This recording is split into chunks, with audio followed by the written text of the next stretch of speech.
নমস্কার। গুরু কৃপাহি কেবলম।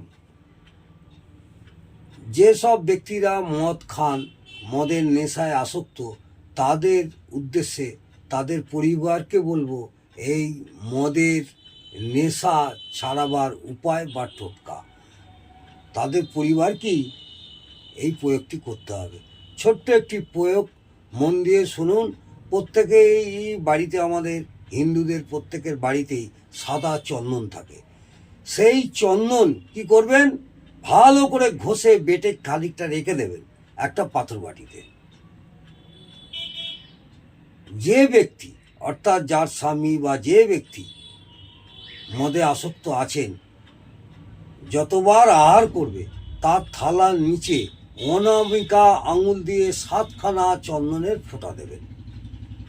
এই প্রয়োগটি তার স্ত্রী করলে কার্যকরী ভালো হবে। 6খানা গোল করে দিলেন, মাঝখানে একটা ফোঁটা দিলেন, মোট 7টা ফোঁটা। এইভাবে কন্টিনিউ করে যান।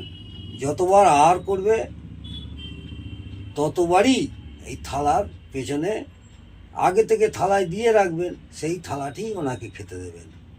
থালার নিচে দেখতেও পাবে না। এইভাবে এই প্রয়োগটি বেশ কিছুদিন করুন।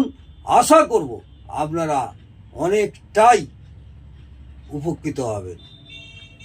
নমস্কার, জয় মা তারা।